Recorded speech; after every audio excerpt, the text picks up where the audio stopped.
I'm taking tiny little sips. The fuck is wrong with you people? I don't know. The thing is, at least from my perspective, because of the way the camera is... Because when your small sips, you still tip your head back. Because you've seen too many birds, and now you have to drink like a bird. That's probably what it is. And it's really funny when it looks like you're basically downing 11% alcohol holiday beer. Do you want me to keep doing that, or should I ask James to get me a glass? No. By all means, keep doing it. It's entertaining every single time I see like James say something. You just go whoop and straight up. Fair enough. So, I mean, this is going to be recorded early, but put up after the holidays. So let's all pretend that we had the holidays. Well, I already know what James is getting, so... Oh, you do? Yeah, his mom ordered something, had it sent here, and then has James take it back. Wait, you have your Christmas present in hand, and you need to take it back, and then pretend that it's new?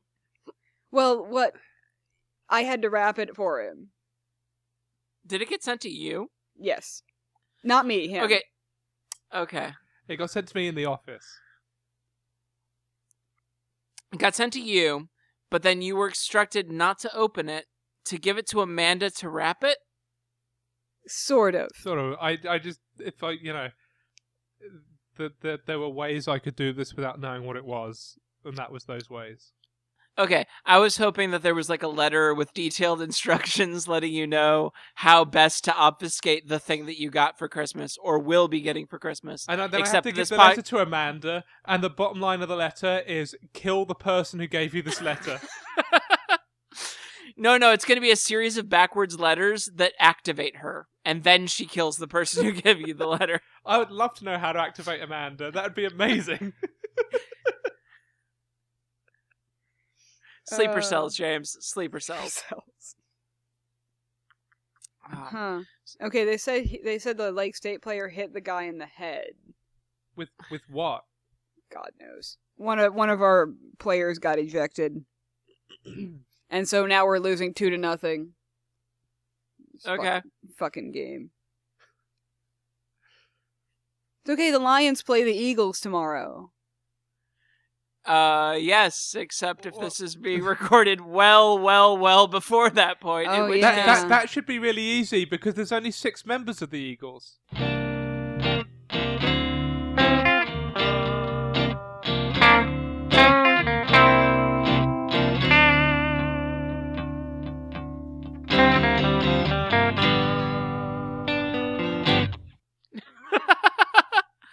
I mean, I gotta be honest, though. Once they hit the field and start playing Take It Easy, like, the entire football team just starts weeping, and then they score.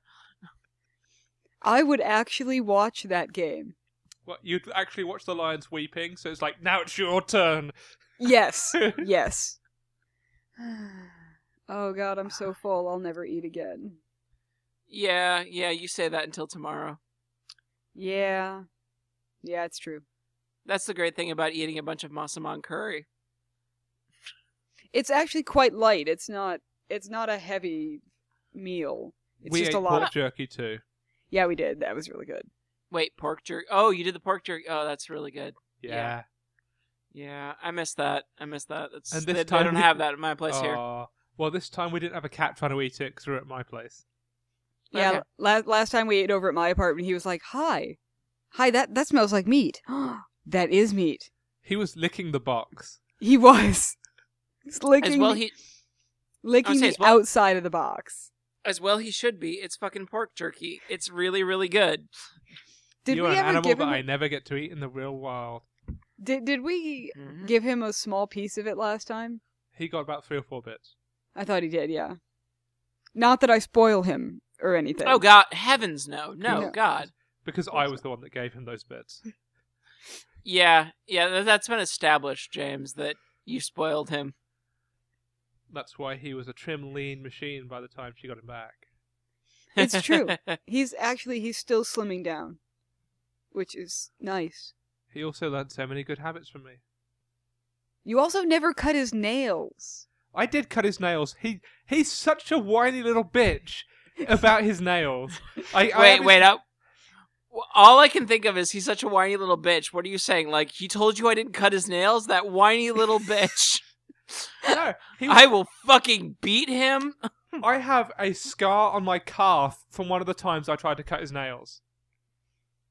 He'll sit there and he'll try and wiggle away, and he'll like, man. No, he was making little noises like, it's like, I'm dying, what are you doing, please? Why are you killing me? I thought you were my friend.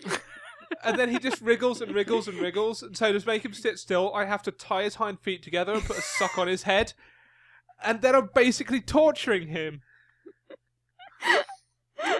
Yeah, what you're describing is pretty much torture. Do you also put like a whole bunch of foam over him so he can't feel or see, and then put him in solitary? The funny thing is, once I let go and he got free, and he didn't want to go forwards because he had a sock on his head, so he backed off, and he fell off the bed, and there was a thud, and then he backed until he hit the wall, and there's a bump, and then he backed into a corner, and when he knew he was in a corner, he just stopped moving. Oh, I forgot to tell you, my mom's knitting him a hat to match my hat. It's gonna be pretty glorious. You have so many amazing ideas to thank me for. Yeah. So anyway. Is there going to be horse for the ears? Yes. I will take pictures. That can be our logo. What the pictures of the cat with the ear things? Yeah, because we don't have one. I kind of feel like, with the way that this whole podcast is going, that it should just be a picture of Mad Elf beer. That probably would be a good idea, actually. Maybe we'd get royalties for that. Yeah, some cross-promotional stuff. Thanks, Yeah. Trogs. We really like you for giving us 11% alcohol beer to celebrate this holiday. And by giving, I mean we purchased. Yes. I've already had one of mine, so I've only got this one left. Well, enjoy it. It's tasty. It is. It's very tasty. And if you want, I can well, actually, I don't know how easily I can try and get a shipment back next time. Well, I've still got Paula's too. So That's true. And I might That's not true. get to her before I leave, because I'm not going to see her. So. Well, shucks. Oh, that's too bad. You might have to drink it yourself. I could give them to you. But then again, you'll just go on a 3-beer bender on stop day. Probably. Yeah, again, I really want to stress that's a really, really, really, really, really, really, really bad idea. I believe you. I believe that you found that out the hard way. Uh-huh. My biggest problem is that I get through one and I've already kind of reached the fuck it stage. And when you're at that point, it's really fucking bad because you're just like, I'll have another beer, whatever. I'll have another one of those. That's great. And you wake up in the morning and you just don't want to see the sun because fuck that bastard. I kind of like how I'm pretty sure that's not your biggest problem, but I like that that's what you think your biggest problem is.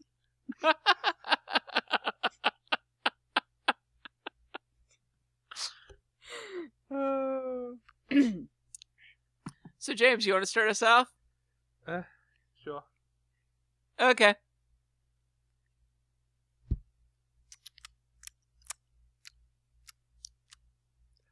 Savor that smacking. God damn it, James. You sound like Hannibal Lecter.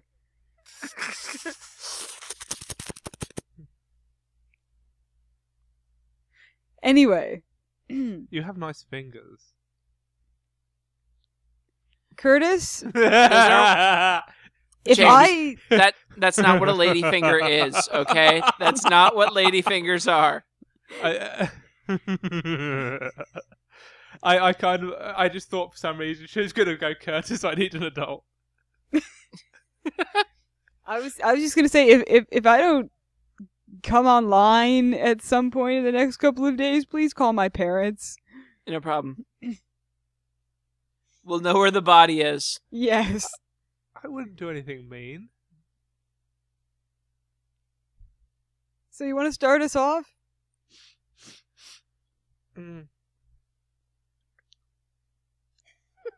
God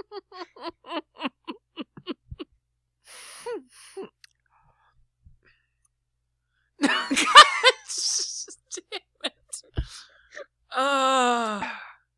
Are you drunk enough? Nah. Okay. Actually, that reminds me of there's a comedy sketch on British TV, and it was darts players, but it's not darts. It is just beer drinking as a sport. So it's like they're just doing this, and then they go down and it's like, oh, and he's got a shot. And it's like, oh, and he's gone for a pint of the dark. And he goes, that is 6 units right there. He's close to his 120. Anyway, so hey guys, welcome to Palaeo After Dark.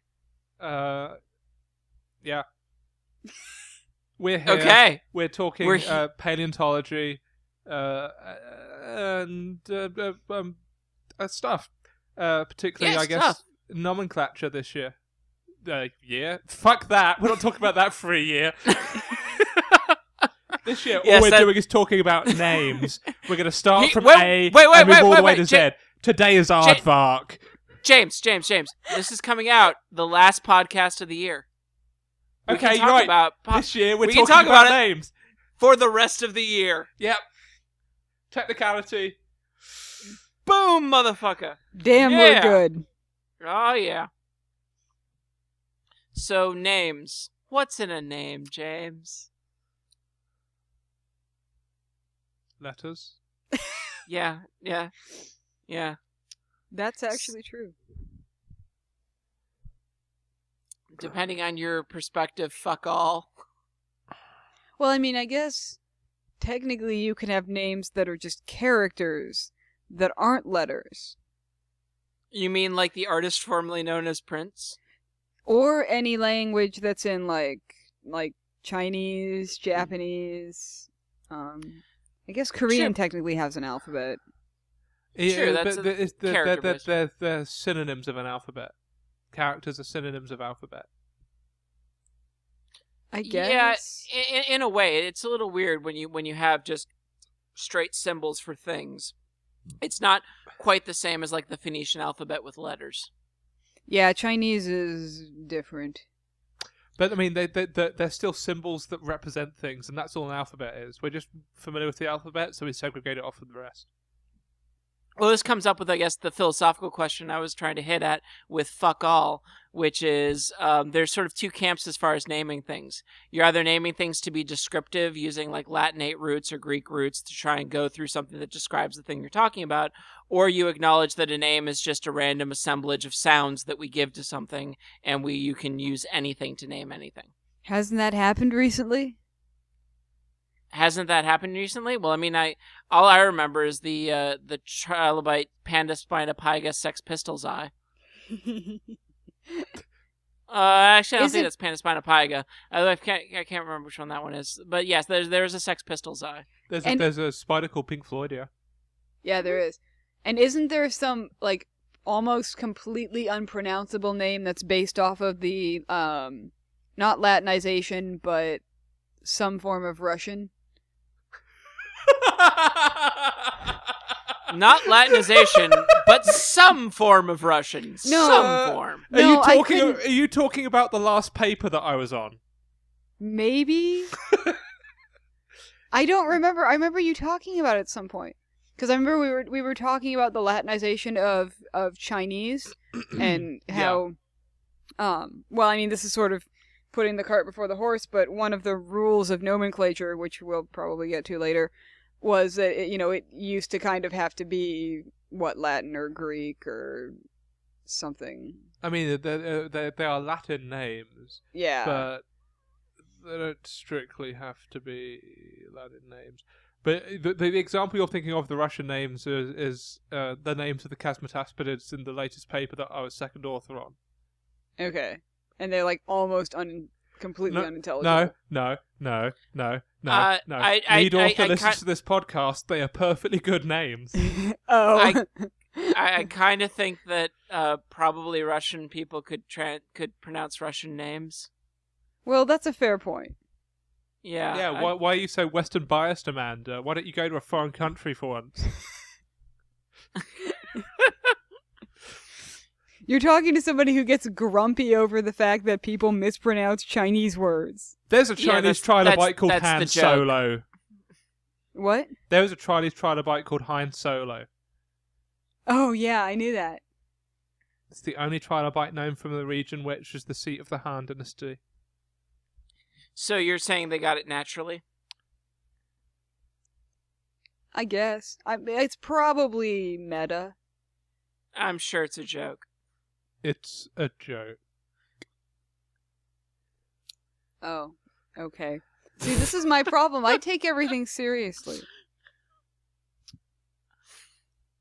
There is one. It's a real trilobite. I know. But yeah, no, it's real. There's no way they named that without knowing what they were doing. Yeah. I assume that that's true. But it's also true in multiple ways. Mm-hmm. That's what makes it meta. That's what means someone put way the fuck too much thought into it. If you assume that's what meta means, sure, we'll go with that. What I like is that somebody felt the need to justify the name. I'm sure someone had to justify the name. Well, actually, here's the thing. That probably came up as a joke while they were working on it. Like, it's the only trilobite we found from the Han area.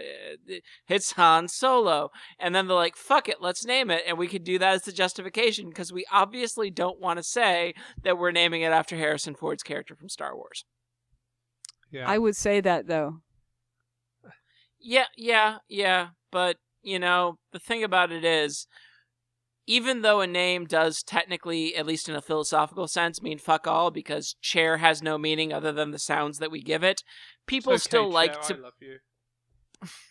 People still like to believe that there's more going on than just fuck it. I'm going to name this after Han Solo.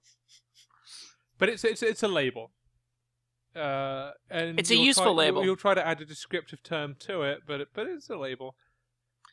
If you will allow me to quote George Carlin, we have thoughts, but thoughts are just kind of boop, boop, boop, boop, boop, boop, boop, boop, boop, floating all around our head. And then we assign a word to a thought, and we're stuck with that word for that thought. Yes. I mean, everyone knows what a rose is. It's got lots of different names. If somebody decided to call roses fart blasters, it'd still be a rose.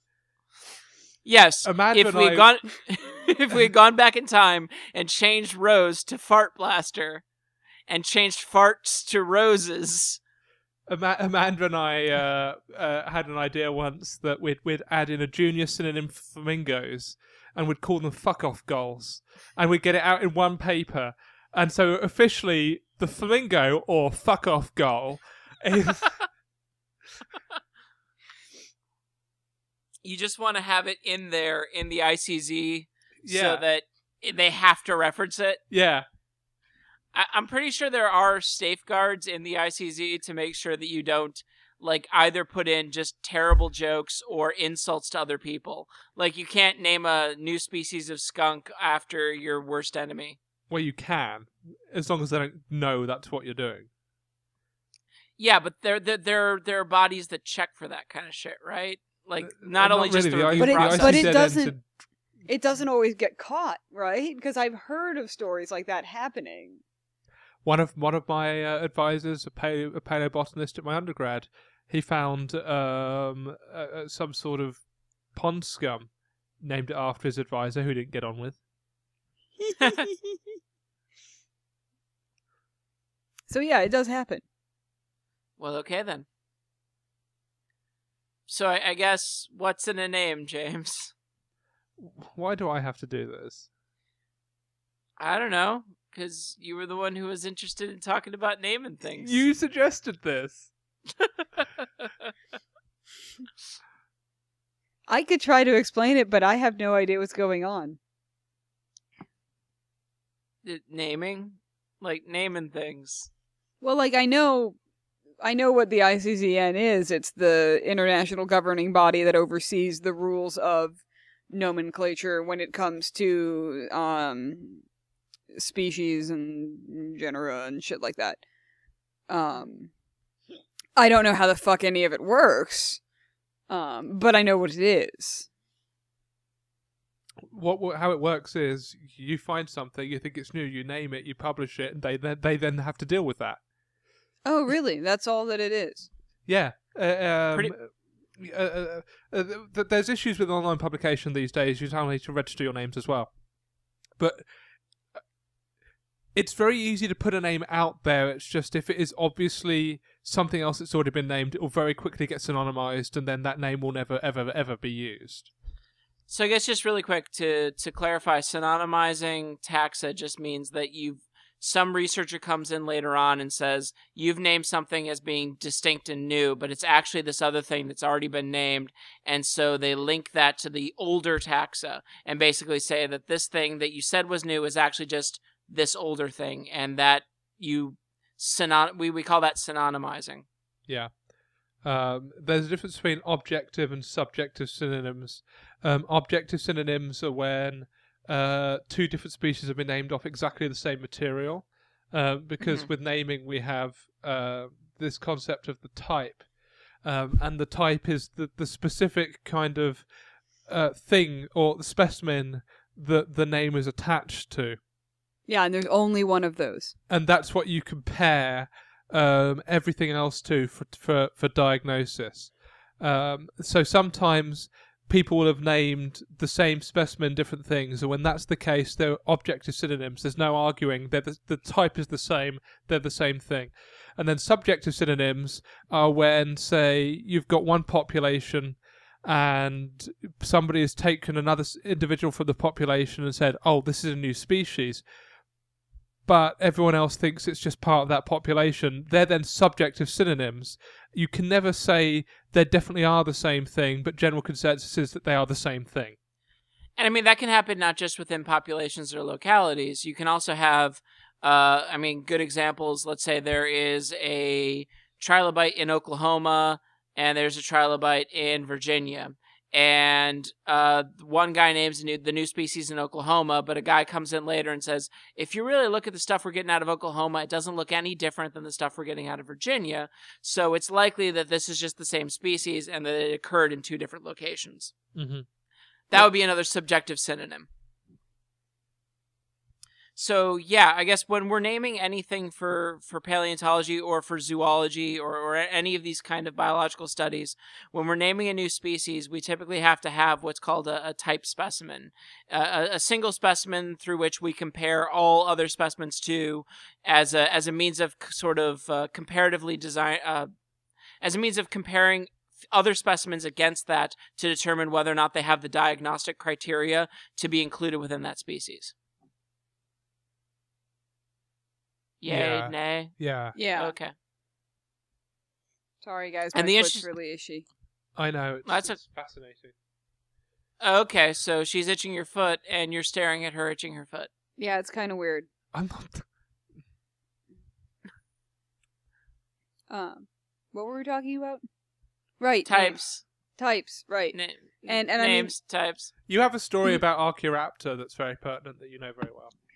Well, yeah, I mean, there was, and we've talked about the whole Archaeoraptor debacle, and it was made up of two. It was a chimera. It was made up of two composite, at least two specimens. One of which was a already named ornithoran bird, Yanornis martini, and the other one was it became Microraptor joannis. I don't know how you say that one. But it was named before Microraptor, and there was and then Microraptor came out, and it was this big deal.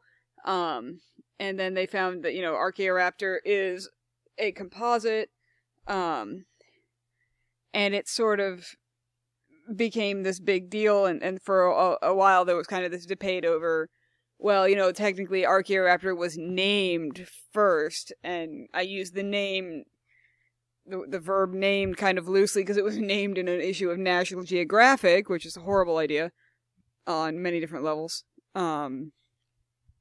But so for a very brief time, there was sort of this thing, oh my god, what do we really call this? And then everyone was like, fuck it, it's Microraptor. But Well, I guess that gets into one thing that I guess we didn't touch on, although we implied very briefly, which is that when you're naming anything, typically the oldest name always has seniority over the principle other of thing. priority. Mhm. Yeah. The principle of priority, which basically means that if we're doing one of those objective synonyms as a good example, and you've got somebody says this material is this species, and another person looks at the material and says no, it's a different species. Doesn't matter. The first name species name is the name of that thing, no matter what, because that's the original type. That's the original name. Yes, Yeah. and that's why Brontosaurus isn't a thing. Yeah. Well, as far as we know at the moment, there are posters going around suggesting otherwise. That is true. But this is what kind of one of the roles of the ICZN, which stands for International Code of Zoological Nomenclature. They will rule on tricky situations like Archaeoraptor, where if a name is very old or there is a name based on scrappy material, and it is later considered to be a synonym of a much better known thing, they can overturn the principle of priority in order to sort of like keep the popular name. One of the key things that they did this on was Drosophila, which is the one of your Fruit fly. Fruit flies. yeah, but it's one of those things. One of those things. It's It's a scientific organism. It's often used for studies for genetics and population dynamics. Yeah, there's a specific word for those animals. Oh yeah. Shit. A lab animal. No. Back in Rochester, we had a fly lab. That place smelled like shit, but Yeah, it yeah, was they do. cool. Yeah. It's like it's not perfect, but it's like Model. It's not. model. Yes, Model model organism. organism. It's a Yes. model organism. Yes. And the problem with Drosophila, now Drosophila is a genus name, which means multiple species exist within this genus. And Drosophila was shown not to be a natural genus, and that it basically was split into two, and the species that everyone had been doing their experiments on wasn't technically in Drosophila. So the ICZN overturned the ruling and made the one that everyone uses actually Drosophila, just so that there was consistency within the history of the literature. So this gets into something that we didn't really touch on, but I think is important, is that this doesn't just apply to species. Like, each individual species has a type that you compare against. But when you're making these statements of higher sort of taxa, these cladal determinations, like a genus or such, you have a type species which defines that genus. So if you do a phylogenetic analysis, like in the Drosophila case, and the type species for Drosophila falls in a clade outside of the totality of the Drosophila that you use for like your model studies, then that would mean that, technically speaking, at least according to strict ICZN, that you are not actually dealing with Drosophila as a genus when you're dealing with that study, because the type species of the genus has moved away, and that's the thing that's comparative, and that's the thing that defines the monophyletic group. Mm-hmm. Right, and this is can be a real problem in paleontology, because a lot of species and genera can be erected on specimens that are less than good. As an example, Yes. Until recently, the holotype of Archaeopteryx was a single, what was considered a primary feather, but might actually be a secondary feather. Mm-hmm. And once again, ICZN were asked to rule on this because you can't prove that feather is actually the same species as any of the entire organisms that have been found. So they overturned that and named a new type specimen, so that Archaeopteryx was definitely Archaeopteryx. And we see the same problem with Microraptor. The holotype of Microraptor as a genus is the holotype of Microraptor jowianus, and it is a pretty mediocre at best specimen. It's very fragmentary. The preservation is not great. And then you go from the type of jowianus to the type of guai, and the type of guai is beautiful. It's like 92% complete or something, and it's got plumage preserved, and it's gorgeous.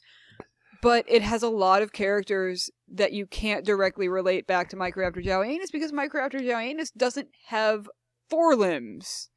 Now, is that because it was only known from one specimen?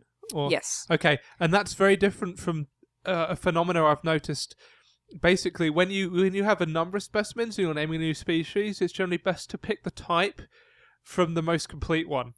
But that's one of the real problems in vert paleo, especially, is that a lot of the time we only have one specimen. Yeah, but I'm pretty sure that there are people, though, that name the type based on the first one they've found, because I've seen papers with lots of beautiful specimens, and the type is some crappy single claw or a single bloody carapace.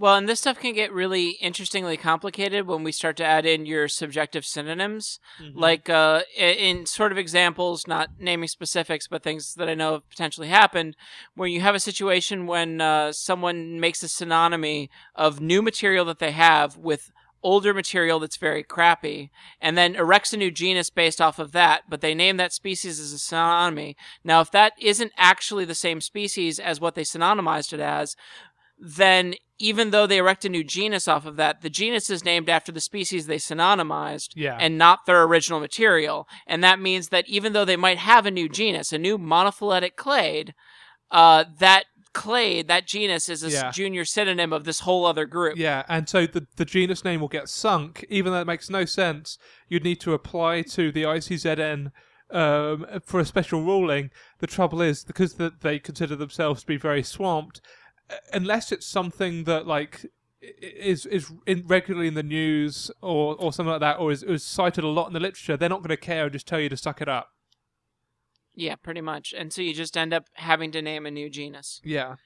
This happens a lot in the fossil record because you've got a lot of groups that, were defined in the 1800s in a time period when most paleontologists were still Lamarckian in their views of evolution. And so their concepts of what actually, evolutionary relationships were very different from what we view right now. And as such, you get a lot of groups that probably aren't real. Yeah. Well, I mean, you also have, back in the 1800s, this was not prior to Linnaeus, but quite soon afterwards, and people were not naming type specimens or type species or anything like that a lot of the time. I mean, these days, for a name to be valid, it has to be published in a peer-reviewed publication. That might not necessarily be the case, actually, but it needs to be published, publicly acceptable, accessible even. And acceptable. Accessible and acceptable. Fuck you, I. Well, there is a Fukia, but that's a Chinese name. Okay. Japanese, I think. Yeah. Martin always said he needs to pick people he doesn't like whenever he finds a new species of it and name it after them. Okay, makes sense. So it'd be like, fuck you, Fukia curtisi, and stuff like that. Okay, yeah. I would be honored. Yeah. So what was that? That was publicly accessible. It needs to have, there needs to be permanently stored. The name needs to be, for perpetuity. And then this type specimen has to be in a museum. Yeah. Indiana fucking Jones style, it's got to be in a museum. Yeah. Interestingly enough, there was a case that we can discuss very briefly where this is kind of not the case, but is the kind of case. Also, it needs to have a diagnosis, so a series of characteristics that used to diagnose it. The meaning of the name ideally needs to be explained, and it needs a type specimen assigned to it. And so without those things, it is not a valid name. However, in the past, a lot of these things prior to, I think the cutoff is 1850, don't have these, and so they're considered valid basically just on tradition. Yeah.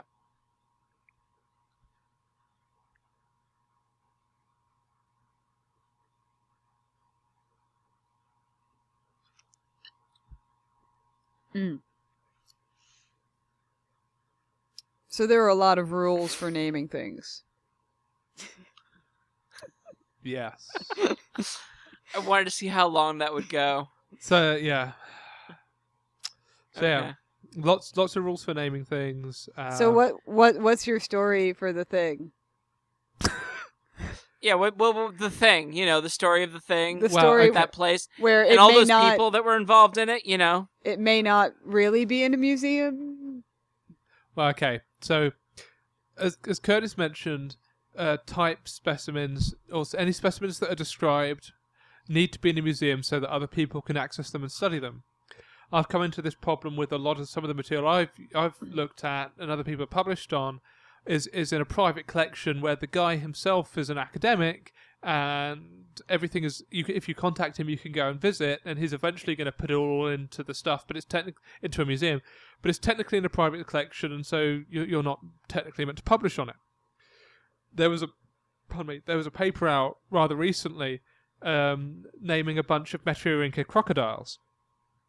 Now, there is a new museum that is currently being planned for the south of England, in Kimmeridge, which is the type locality for the Kimmeridgian, which is an early Jurassic period of time.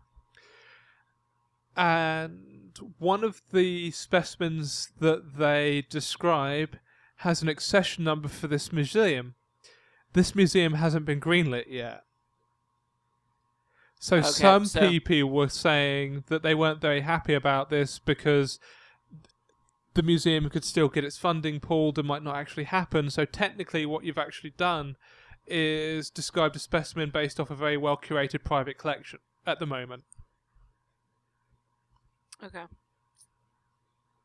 Yeah, I mean, that the key reason why we want to make sure that everything goes into a museum when we're doing these kind of... it is kind of like the last podcast when we were talking about repetition and repeatability in science. When you're doing systematic studies or evolutionary studies, your point of study or your data is the organism, and you want to make sure that that's available to anyone who wants to be able to test your hypotheses. And so when you're naming a new species, you want to make sure that that is available to everyone to look at, to compare to test your own hypothesis that this is a new species. And if you don't have that available to everyone who could be researching it, that's problematic. If you just have it in your private collection, like, hey, if you want to like see the new species, just, come down and like, I'll open up the garage and we'll take you downstairs and like, just be okay with like moving past the cats. It's going to be cool. Like occasionally they play with the fossils, but it's all right, man. It'll be cool. And yeah, you can't fucking have that because eventually you could be available for a really long time, but eventually you're gonna die, and somebody's gonna look at your fucking like rock collection and go, "What the fuck's this shit?" Or your collection of organisms in a jar and be like, "Well, you know what? We should throw that shit away." And no one's gonna know the fact that it has strong scientific import because they're just not in the know. Or it's just gonna be sold. Or it's going to be sold, which is equally problematic, because then it goes to another private collector who maybe doesn't have academic interests. And it could be split up, which could be even worse. And the trouble with things moving is that accession numbers are tied to where they are, not the things themselves. That's the bizarre thing about accession numbers. Accession numbers only work as long as they stay in the same place. I mean, occasionally selling things can ultimately work out okay. Like a good example, at least I can think of, is Harvard's MCZ collection. Really early on, they did a massive acquisition of a lot of Bohemian specimens, specifically from like the Czech Republic, and like if you look at some of those specimens, they've recently had I think maybe like 3 or 4 years ago, had some Czech scientists coming in and noting that like a lot of these were some of Brand's original material. Brand was a very, very famous sort of Bohemian Czech Republic area paleontologist who described the vast majority of the fossils from those areas. Yeah, it's just so famous that a lot of the pubs there will be named after him. I have been to the Czech Republic and drunk some Brand beer and also had the most expensive item on the menu, which is Mr. Baran's meat. And it was just a meat platter. Well, they've apparently they've got a lot of him left over. Yeah. Anyway, cannibalism aside. So, yeah, I mean, these things can still be found, and people can notice that, this is a holotype. This is very important specimens. So, what are you waving at? I'm just waving at Amanda, who's looking very sadly at her computer screen. Okay. Sorry, Amanda. No, it's okay. Yeah. Okay. I mean, I've only ever been to museums, really. I don't get to... I mean, that's not true. I mean, we do have private collectors who will donate stuff to the museum and stuff like that, but... I don't know. I'll say you haven't been behind the scenes in collections. Is that what you're saying, or what? Not in private collections. I mean, Private collections. I've been behind the scenes in museums, but I meant private collections. But it's a little bit harder to work with private collections, especially in vertebrates, because it's harder to collect as a private collector for vertebrates in this country. Yeah, there's a lot of interesting legal ramifications. I don't know if we want to... I mean, if you want to get into that, that's something that we could talk about briefly. I think we're going to need things to talk about, so... I don't know how much you guys want to get me to get on a soapbox. I was thinking if we're talking about names, what we might do, I guess if we think we've completely exhausted the ICZN, we might then take a break and come back, talk about Linnaean classification systems versus other classification systems. Yeah, sure. The only other interesting story which was in the news recently was that Linnaeus's type for the Asian African was a baby African elephant. Oh, okay. Oh, really? Oh, that's yeah, funny. and they had to name a new type. That's interesting. That is interesting. Huh. I mean, but go ahead. I was just going to say the article I read on it. It's an interesting standpoint from a naming perspective, because the guy that was writing it went, unfortunately, these taxonomists are wily things, and he kind of just wanted to have us to have to name the Asian elephant a new name. What? He thought it would be cool. And so it's like, unfortunately, they found a way to keep the name in, and it's such a disappointment. But I think that attitude is like the dangerous, unfortunate attitude that comes from naming things that leads to people naming tons of shit, which is just synonyms, just so they can name them. Well, I mean, certainly, as a kind of interesting side note, there definitely does seem to be a correlation between some early, 60s Russian publications, Cold War era, having a lot more species names, as though naming more species for Mother Russia during the Cold War, and probably there was an equal amount of that going on to some degree back in the U.S. And I mean, certainly there's the whole Cope and Marsh things. Oh, yeah. I mean, where they were having a goddamn bloodbath just to make sure that they could name more species than each other. Yeah. There's this is predominantly a German thing, but it applies in general. But the Mihi itch, Mihi M-I-H-I, is basically the Latin for name by me. And there were a number of people. One of the particular offenders was Embrik Strand, who was in Norway. Would just scour the literature for apparent synonyms. Or no, homonyms, sorry, which is where different animals have the same name, so one of them needs a new name. And once again, the oldest one will get to keep its original name, and the newest name will need to change. And he just published in his own journal lists of name changes, some of which didn't actually need to happen, but people have picked up on. And so it's caused a lot of trouble with people having to try to sort these out later. And so this was something as well, where people would just scour the literature to try to find things that need naming.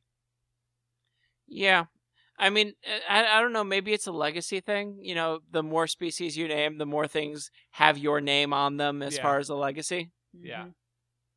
I don't necessarily cotton to that particular idea, but, whatever. Well, I mean, everyone thinks it's really cool I get to name a species, and then you do your first one, and then... You realize what a pain in the ass it is?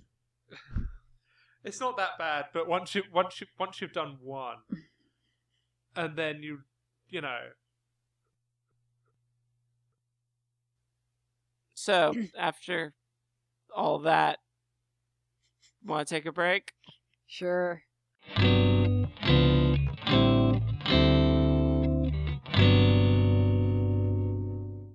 Oh my! Give me that. Give me that.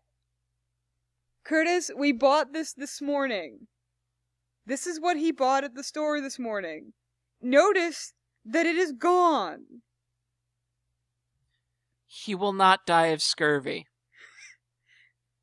Jesus Christ, man. No, because there's not left. No, I have a glass. You can have some of it. It's fine.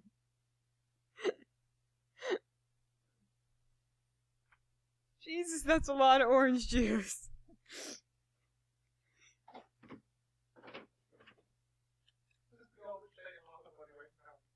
Not the point.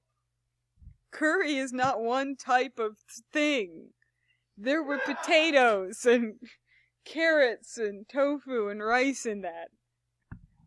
I mean, you just drank a gallon of orange juice in a day. That's not a gallon. Yeah, it is. Yeah, it is. Well, it was a good gallon, and now I have superpowers and can see in the dark. I'm pretty sure it's 2 quarts, and that would be carrot juice. But now I'm safe from anything that needs vitamin C to die. What? Back up. Try that phrase again. I'm safe from anything that can't live with vitamin C. There you go, you're good. Is this like snow? Snow gets on you, vitamin C gets on you, you just die. No. Okay. Oh, Lord. Amanda, what have I had to do all day but put clothes away and drink orange juice?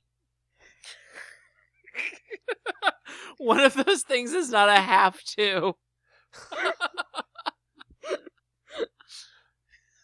Oh, Man, I'm just sitting here and fuck, I just gotta drink this orange juice. It's not like I mean, it's just asking for it. It's...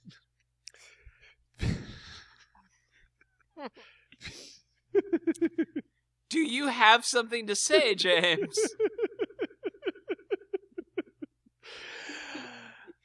We should stress that James has already had a bottle of the 11% alcohol by volume beer. Yeah, but that's... Yes. But that 11% of volume, because you have a lower volume, is more for you than it is for me.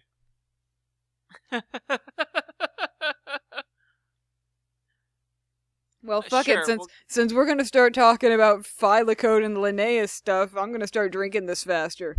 Maybe then I'll actually be able to contribute. I'd like to see Yep. if you can get the latch off the door after you've drunk all of that. Just neck it right now. I'll go get you another. No, Why not?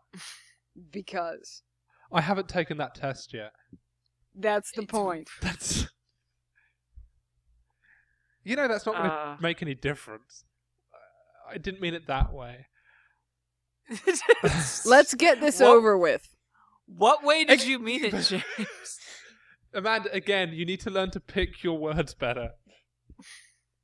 You need to learn not to be a schmuck. It's hard to learn not being a schmuck. That's a fair point. Just saying. I feel ganged up upon. So, Welcome back, Linnaean everyone. Yeah, sure, let's go with that. That's when we start. Sure. Yeah, whatever. It is. I need a job. I don't need to be fired. Okay. So, maybe we should explain for our listener what exactly Listener. what exactly That was beautiful use of the singular.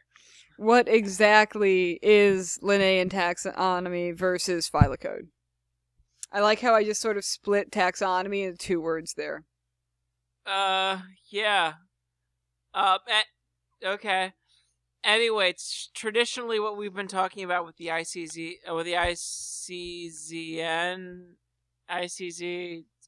Fuck me. ICZN. Right. This may have been a mistake. No, this is great. This is good. As I said, I prefaced this in the very beginning. 11% alcohol beer to start off with, and fuck yeah, we're gonna make our way through this shit. Hell yeah! We should find something else to talk about. What do we want to talk about? I don't know. I think there's some interesting things at least to talk about with the Linnaean classification system. Kings play cards on fat green stools. That's the what is what is that called? My very excellent mother just served us 9 pizzas. No. That's Mercury, Venus, Earth, Mars. Yeah, it's the setting up the little thing so that you know the names of other things. Yeah, it's the setting up Mnemonic. little names. It's a yeah. mnemonic device. Yeah. And also, it's It's a keep new pond mod clean device. or frogs get sick. Interesting. I had always learned kings play cards on fat green stools, but Stools it's or interesting that in England, stools? stools, Stools. That's the same spelling. Yeah, I know. I just learned a little song, which I'm not gonna sing, cause fuck you. Why not? Drink a Come beer and have on. a song. No. Yeah. Yeah. No. Just neck that bottle and then start singing. No. Come There's on. a reason I can't do karaoke. Come on, sing. Mm-mm. And maybe you'll dance on the second beer.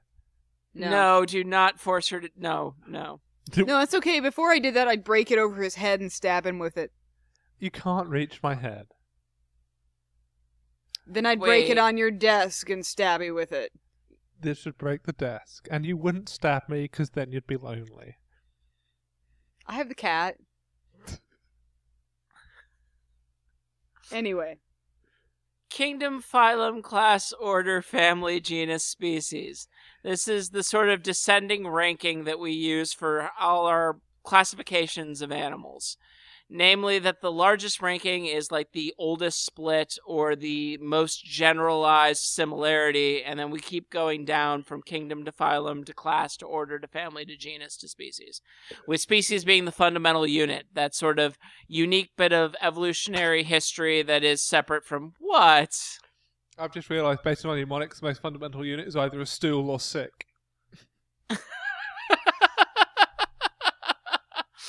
Sick is the most fundamental unit when dealing with sort of evolutionary biology, at least when dealing with cladistics and phylogenetics and taxonomy. Well, if we keep drinking like this, it's certainly going to be true. Hell yeah. If you work your way Drink. up, you can get frogs. What? Mnemonic backwards. Going families? Yeah. Okay. So anyway, in a post phylogenetics or a post Hennigian world, and by Hennigian I just mean the Willy Hennig, the godfather of modern phylogenetics. It's very interesting. I can hear myself through your headphones now that they're off. Okay, yeah, they're fucking loud. Yeah. That's why I had them off. Typically, we define any of the higher level groups, like your genera and your families and etc., as being monophyletic, which just, as we discussed earlier in several podcasts, all of its descendants, just means that it's any group that includes the ancestor and all of the possible descendants. And so, yeah, James, you have anything to add? You just No. looked like you had something to add. No, I was Okay. mixing with my volume levels. Okay, never mind. And I should sort of make a statement here where it's a little bit different if you're doing stuff with ichnofossils. Because That's definitely true. we really only have ichnogenera or ichnospecies, and there has been a movement towards the establishment of ichno-families, but that hasn't been fully accepted, and it's a little bit sort of iffy on whether or not that's actually a thing. So, Well, the interesting thing about ichnotaxa, which I think Amanda explained it, but ichnotaxa are literally just trace taxa. They're not yeah, it's biological organisms. essentially what it is it's a classification system of trace fossils that really just allows us to communicate. These are not necessarily related in any kind of phylogenetic way. These organisms may not. I mean, some of the traces that you like, Rusophycus can be created by snails, trilobites, mussels, different arthropods, a bunch of shit. So you can have. So it's really something so that we can communicate properly, almost more than a relatedness thing. Yes. So the interesting thing is that's exactly how all it was taxonomy defined was originally. Originally. Yeah, it was originally defined because Linnaeus was a young Earth creationist. Mm-hmm. He believed that what he was doing was just what we would call it phonetically, but by phonetics I just mean comparing based upon morphological similarity. That he was just defining things in groups and in boxes based upon sort of just looking at the similarities amongst God's creations. Yeah, just cataloging the greatness of the world. And it's only in a post-Darwinian sense that we start to understand this notion of homology, which is that the similarities between organisms aren't just like a sort of net statistical variation of similarity, but they're the result of shared evolutionary descent. And that's really how we view the Linnaean classification system in a post-Hegelian world, where we're viewing them as being being defined by a series of characteristics that are all shared through homology. That they're all shared because they have similar evolutionary relationships with each other.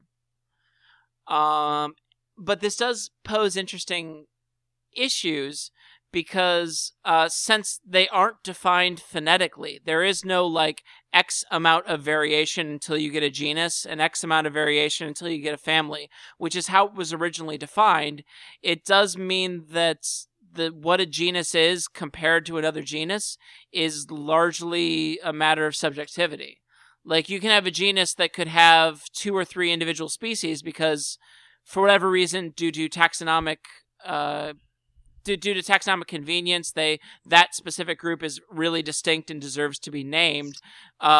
But it only has 2 or 3 species because maybe that group really changed dramatically within its lineage. Whereas you could have a species that is all very similar and has like 50 species.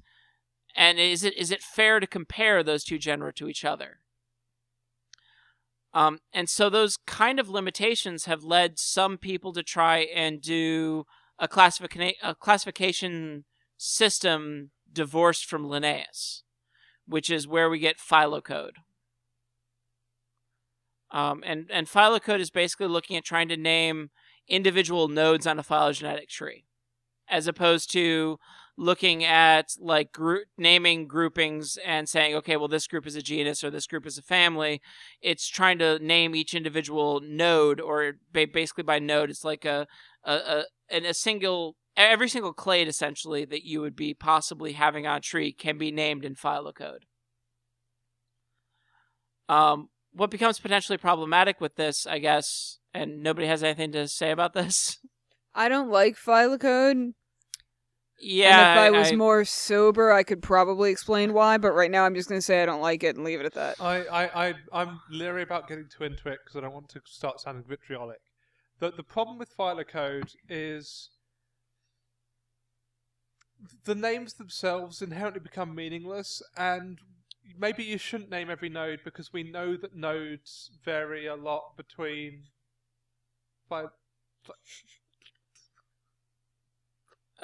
Amanda, what are you doing? I don't know what this is. It's one of the epaulets from my coat that I need to sew back on. Oh. Sorry, keep going. It was fascinating. Every good coat has to have an epaulet. Every good coat has to have an epaulet. I just, it's fascinating watching Amanda be fascinated. Sorry, keep going. Okay.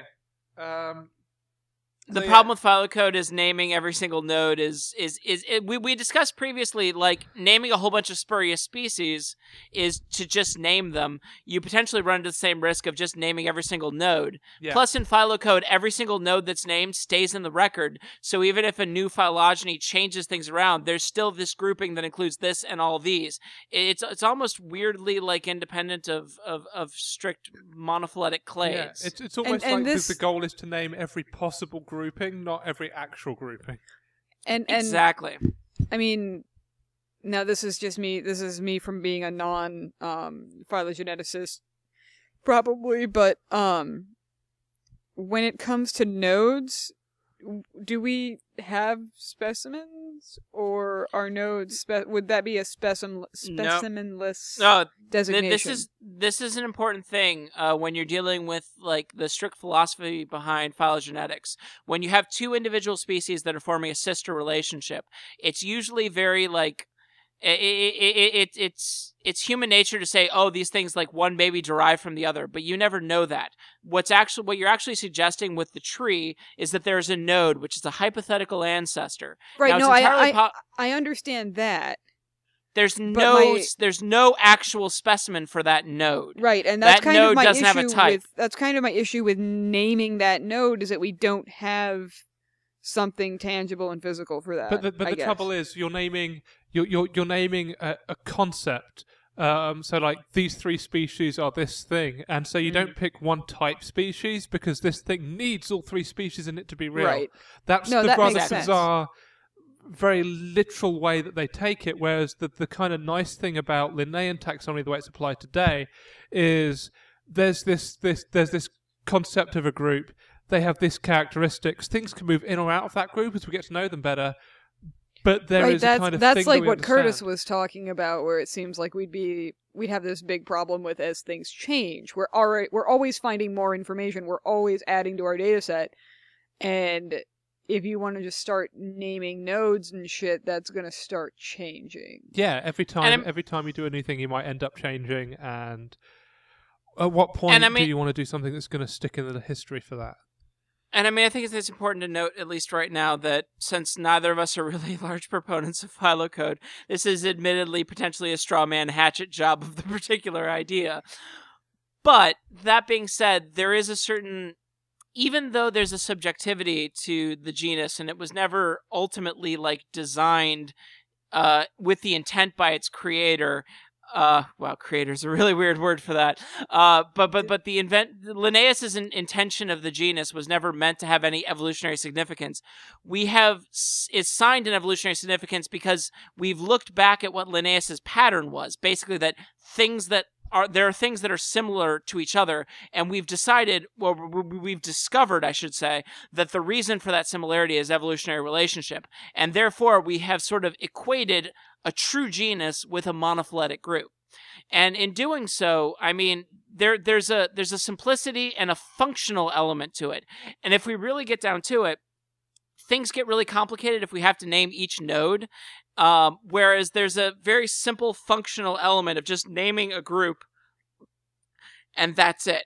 Because at the end of the day, this is going to get back to the first thing that I said. Names mean fuck all.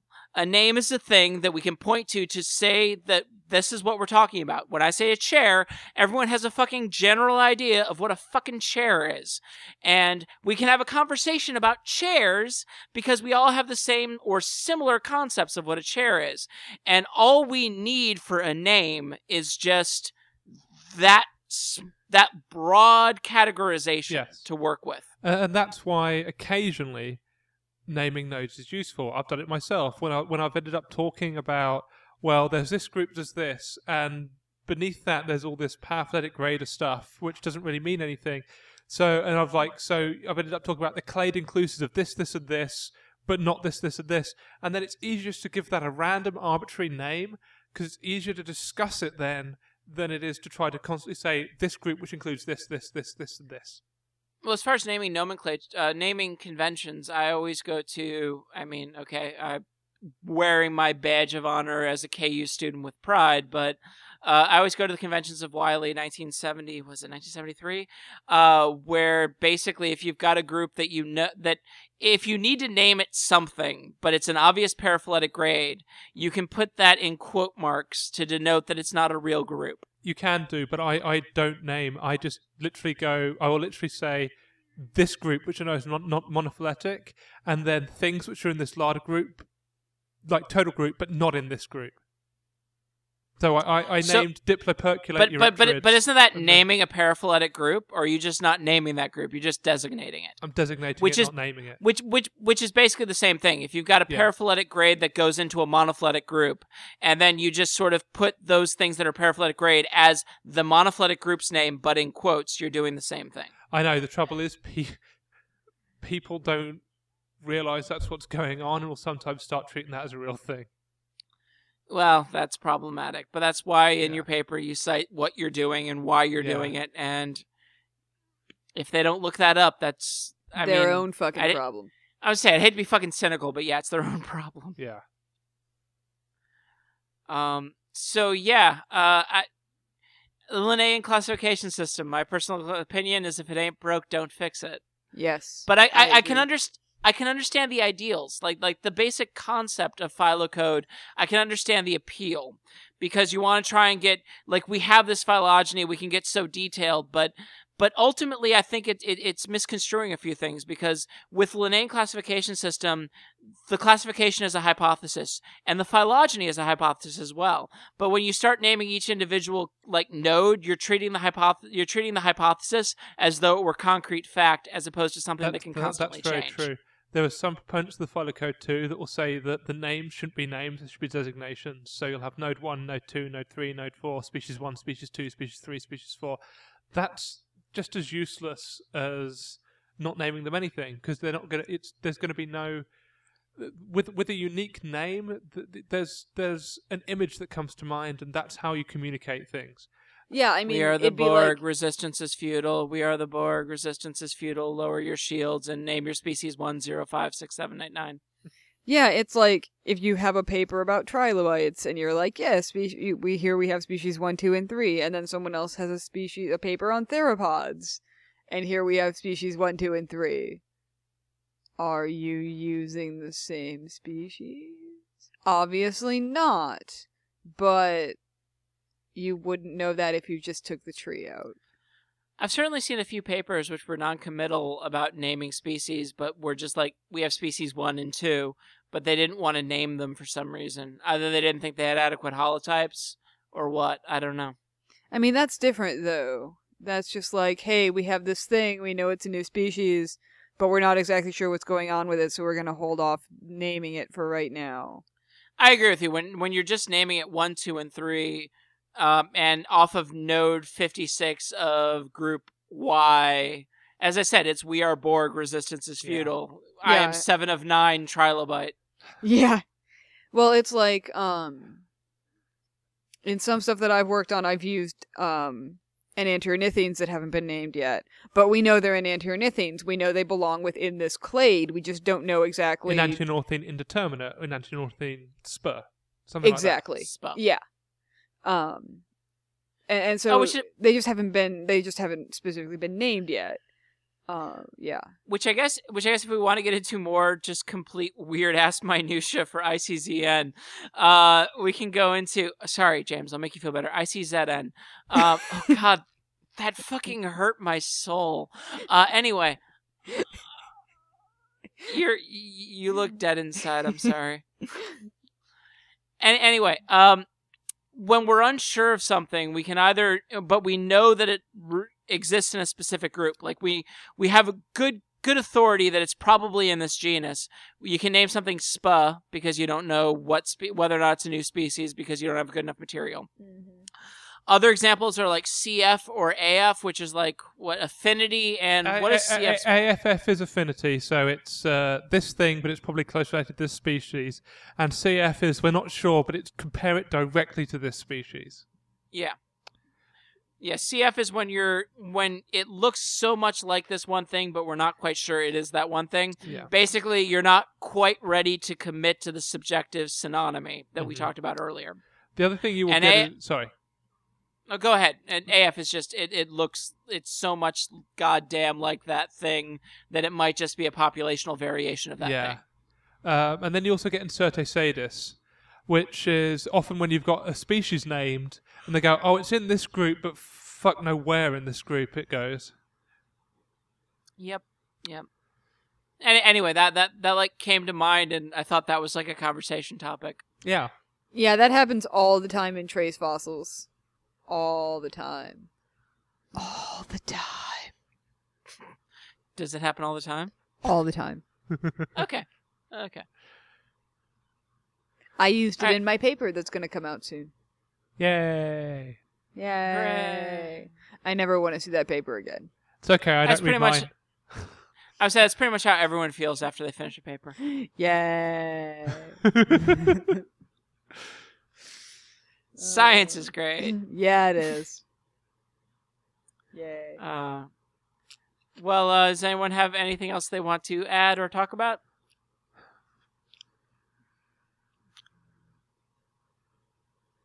I got nothing. Okay. Well, I mean, nothing that is even remotely on topic. Well, what do you want to talk about? What's completely off topic? It's going to be the hailing in the new year, Amanda. Fucking A. Lay it all out. I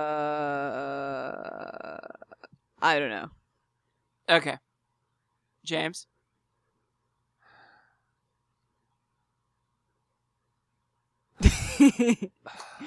James has had an entire bottle of orange juice today. James has had an entire bottle of orange juice today. I'm just really tired. And nobody knows how big that bottle is, so... It's at least 2 quarts. I say it's closer to a gallon. I don't know. It's the standard plastic Minute Maid thing? Yeah. But it looks about the same size as that gallon of milk that I buy every week. Every 2 weeks. It could be. I don't know. I always thought those were 2 quarts. As I said, he's not going to get scurvy. That's the important thing. It can't be good for your stomach lining to drink an entire thing of orange juice in a day. You don't understand. This is genetic. He's British. He's preparing for a main travel, which he thinks is just sailing around the Caribbean because that's what they do. I fucking knew this was coming up. And so he's not going to get scurvy because he's fine. He's going to be fine. Golf clap. Golf clap. That was amazing. That was good. Anyway, I think on that note, I've been Kurt. I've been Amanda. And we're signing off.